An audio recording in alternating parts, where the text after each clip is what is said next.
आज की इस वीडियो में प्रश्नावली 9.1 का 12वां प्रश्न हल करेंगे। अभी तक आप 11वां प्रश्न नहीं देखे हैं तो हमारे चैनल के प्लेलिस्ट पर उपलब्ध हैं, वहां से आप देख सकते हैं। तो आइए प्रश्न में 12वां क्या दिया हुआ है। तो दिया है 7 मीटर ऊंचे भवन के शिखर के एक केबल टावर के शिखर का उन्नयन कोण 60 अंश है और उसके पाद का अवनमन कोण 45 अंश है। टावर की ऊंचाई ज्ञात कीजिए। तो इस प्रश्न के अनुसार सबसे पहले हम चित्र बनाएंगे। तो यहाँ पे दिया है 7 मीटर ऊंचे भवन, तो हम एक भवन हम बना लेंगे यहाँ पे 7 मीटर, जिस भवन का नाम है ईडी। उसके बाद कहा है भवन के शिखर के एक केबल टावर, केबल टावर नाम लिया है। तो केबल टावर का मतलब हम एक केबल टावर यहाँ से बना लेंगे। ठीक है, जो हमारा केबल टावर क्या है, ए से लेके सी तक है, ये हमारा केबल टावर हो गया। ठीक, अब उसके बाद से कहा है केबल टावर के शिखर का उन्नयन कोण कौन से बना रहा है, 60 अंश। तो हम भवन के जब हम शिखर से, तो भवन के शिखर ये हमारा भवन है। अब भवन के शिखर से जब हम केबल टावर का शिखर, तो केबल टावर का शिखर ये है। जब यहाँ से जब यहाँ पर हम देख रहे हैं, यानी उन्नयन कोण हमारा बन रहा है, तो कितने अंश का कोण बना रहा है हमारा, 60 अंश का। ठीक है, यहाँ पर 60 अंश हो जाएगा।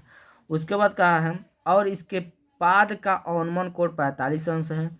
तो इसके पाद का यानी हमारा जो केबल टावर है ना, इसका पाद, तो पाद कौन होगा, केबल टावर के नीचे वाला हिस्सा पाद बिंदु होता है, पाद।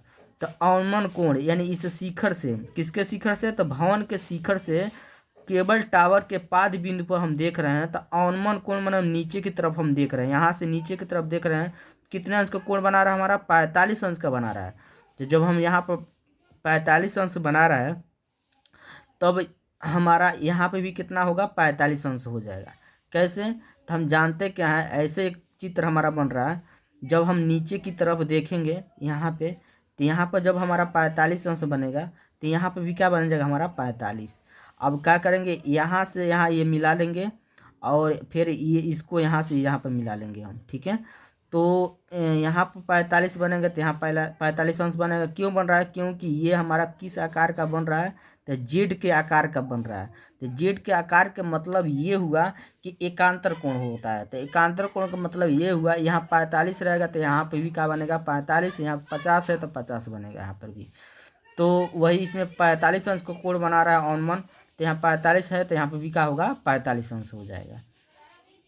और टावर की ऊंचाई ज्ञात कीजिए। टावर का मतलब एसी की ऊंचाई निकालना है। तो सबसे पहले हम जो माने हैं उसको लिखेंगे। तो मानेंगे हम, माना ईडी।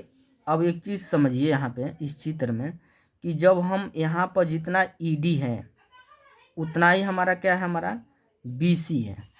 क्यों है, क्योंकि ये हमारा जो ईडी है ना, ये भवन है।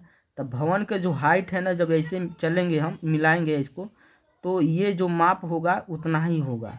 जब ये 7 मीटर ऊंचा है, तो ये भी कितना होगा हमारा, 7 मीटर ऊंचा।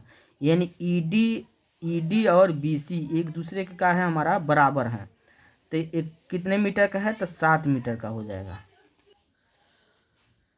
मानेंगे, माना ईडी बराबर बीसी बराबर 7 मीटर, यानी जो हमारा ईडी और बीसी क्या है, बराबर है।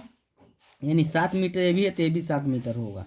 ठीक है, और हम जानते हैं क्या है, कि जितना हमारा डीसी है, जितना क्या हमारा डीसी है उतना ही क्या है, ईबी है। क्योंकि ये एक दूसरे का है, ये बराबर है। तो यहाँ पे लिखेंगे ईडी बराबर,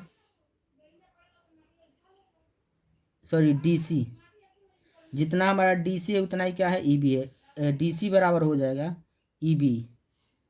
ये क्या है हमारा, तो आधार है, यानी भूमि स्तर है, आधार ही मान लीजिए।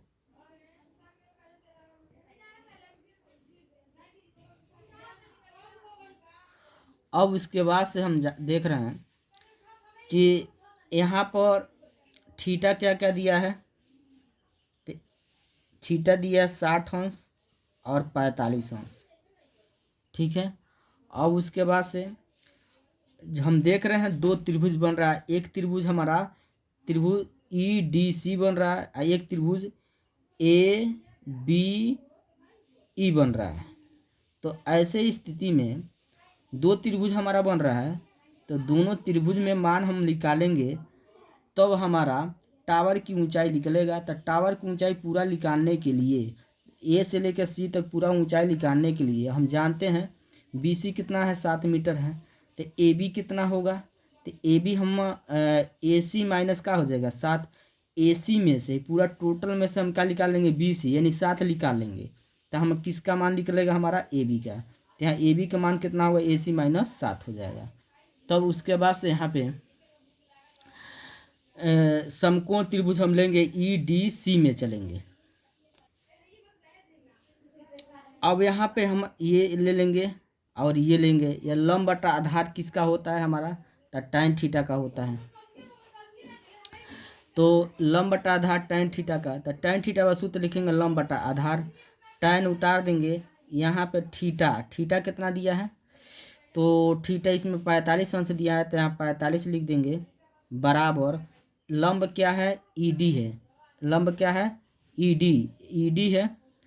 तो यहाँ पे लिखेंगे ईडी बटा आधार क्या है, हमारा डीसी है। tan 45 का मान क्या होता है, हमारा 1 होता है।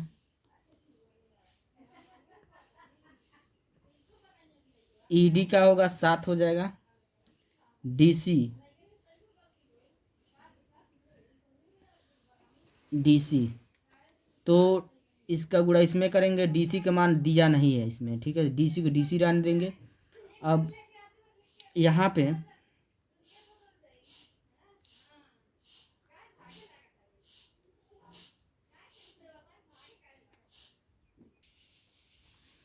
तो डीसी गुणा 1 में करेंगे तो डीसी होगा बराबर कितना हो जाएगा, यहाँ पर 7 मीटर। तो हमारा डीसी का मान कितना निकला है, 7 मीटर। तो यहाँ पर 7 मीटर हो जाएगा। जब हमारा डीसी 7 मीटर है तो ईबी भी कितना होगा, हमारा 7 मीटर हो जाएगा, ठीक है। तो फिर अगला त्रिभुज हम लेंगे, त्रिभुज ए बी ई डी में, त्रिभुज ए बी ई में। यहाँ लिखेंगे समकोण त्रिभुज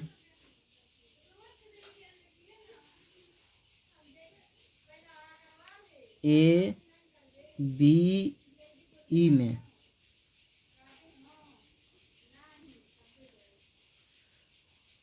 तो यह लंब होगा, ये क्या हो जाएगा, हमारा आधार हो जाएगा। तो tan थीटा, tan थीटा बराबर सूत्र होता है लंब बटा आधार।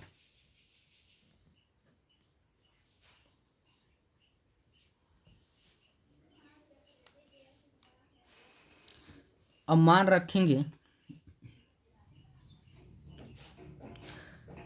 tan थीटा, थीटा की जगह इस त्रिभुज में कितना अंश बना रहा है, हमारा 60 अंश।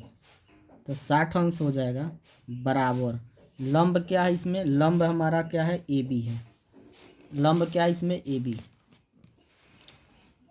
तो ए बी हो जाएगा बटा आधार क्या है हमारा, बी ई बी। क्या लिखेंगे, ई बी। tan 60 का मान क्या होता है, √3 बराबर ए बी। ए बी का मान कितना दिया हमारा, ए सी माइनस 7। यहाँ पे लिखेंगे ए सी माइनस 7 बटा ई बी। ई बी, ई से लेके बी तक कितना है हमारा, 7 मीटर है। यहाँ पर 7 हो जाएगा। अब यहाँ पर क्या होगा, इसका बटा कुछ नहीं है तो क्या है, 1 है। तो इसका गुणा इसमें, इसका गुणा इसमें, तो 1 का गुणा जब ए सी माइनस 7 में करेंगे तो उतना ही होगा। ए सी माइनस 7 बराबर 7 का गुणा √3 में करेंगे, 7√3। अब हम ए सी उतार देंगे बराबर 7√3 उतार देंगे। यह -7 इधर आ गया तो क्या होगा, +7 हो जाएगा। अब ए सी बराबर हो जाएगा, इसमें से कॉमन कर लेंगे हम 7, बचेगा √3 + 1, ठीक है, मीटर। यही इसका क्या हो जाएगा, हमारा आंसर हो जाएगा। क्योंकि ए सी का मान हमारा क्या करना था, निकालना था। तो ए सी का मान निकल गया।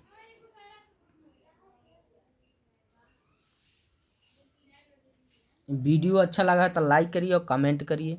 यदि चैनल पर पहली बार हैं तो चैनल को सब्सक्राइब करिए। तो आइए इसका स्क्रीनशॉट हम दे देते हैं।